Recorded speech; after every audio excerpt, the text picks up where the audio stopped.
आणि आवाज कुणाचा? जय भवानी, छत्रपती शिवाजी महाराज की। तो अगर यहाँ महायुति होती थी तो उस माध्यम से हम इस शहर का विकास और भी ज्यादा तरीके से कर सकते थे, इसलिए हमने प्रस्ताव रखा, मगर हमारा प्रस्ताव उन्होंने नकारा। और साथ ही में हमने ये तय किया कि ठीक है भाई, अहंकार है उनको, घमंड है, तो उनका घमंड तोड़ने के लिए हमें कुछ ना कुछ करना पड़ेगा। इसलिए शिवसेना के सभी 81 उम्मीदवार हमने दे दिए और हम मैदान पे उतरे और हमारा एक ही नारा रहेगा, ये मीरा भाईंदर चौक को सपनों का शहर बनाना है। इसके लिए अब की बार 50 पार। आज माझ्या बहिणींचा आशीर्वाद घेण्यासाठी मी हा महिला मेळाव्याचं आयोजन आमच्या निशाताई नार्वेकर यांनी केलं होतं। आमच्या सगळ्या मुंबईच्या पाहुण्या शाहिन्या एनसी आणि आमच्या सुशीबेन शहा पण ह्या ठिकाणी महिला भगिनींना सगळ्यांना विचार त्यांचे व्यक्त करण्यासाठी आले होते आणि या मेळाव्यामध्येच मी शिवसेनेचा धनुष्यबाणाला विजय करा असं आव्हान सगळ्या महिला भगिनींना केलं आणि त्याचबरोबर मी प्रचाराचा नारळ सुद्धा फोडला, कारण मला खात्री आहे की ज्या प्रचाराच्या नारळाची सुरुवात आमच्या बहिणींच्या, आमच्या मातांच्या, आमच्या मुलींच्या आशीर्वादाने होतं, तो निश्चितपणे ते यशस्वी होतात आणि ज्यांच्या पाठीमागे महिला शक्ती, ती शक्ती नेहमीच या प्रचारामध्ये सक्सेस होत असते। आणि आम्हाला कल्पना आहे की शिवसेना प्रमुख आदरणीय बाळासाहेबांच्या विचाराचा हा महाराष्ट्र आहे।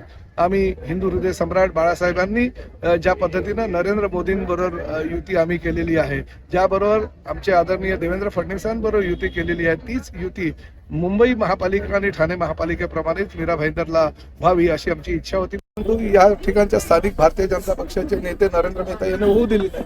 त्यांना पूर्ण महापालिका स्वतःच्या ताब्यात ठेवायची, आम्हाला सत्तेमध्ये सहभागी करून घ्यायचं नाहीये।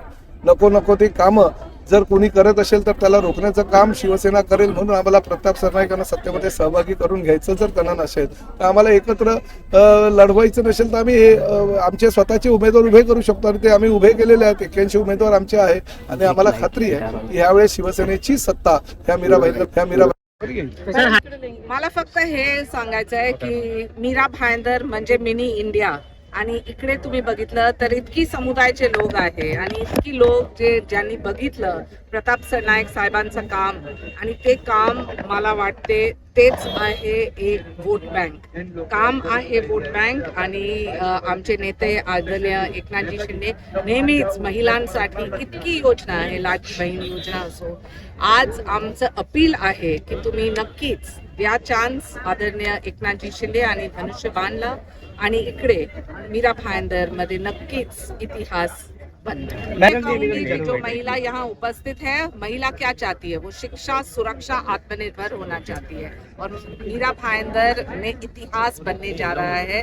आदरणीय प्रताप सरनाईक जी के नेतृत्व में हम जानते हैं कि ये बहुत मंजिल शायद कठिन हो, लेकिन हौसला बुलंद रख के जीत होगी तो धनुष्यबाण की आदरणीय एकनाथजी शिंदे का और शिवसेना के सर्वसमावेशक, अजून सुंदर, अजून सुरक्षित तशी जर मीरा भाईंदर आपल्याला जर घडवायची असेल तर पुढच्या काळामध्ये एकच निर्धार आमची लाडकी बहीणनी केलेला आहे, आमचे SHG बचत गटची महिलांनी केलेला आहे की धनुष्यबाण आणि महायुती सरकारला एकमेव उमेदवार, सगळे जे आम्ही 82 उमेदवार जे आहेत त्याच्यापैकी 40 महिला आहेत।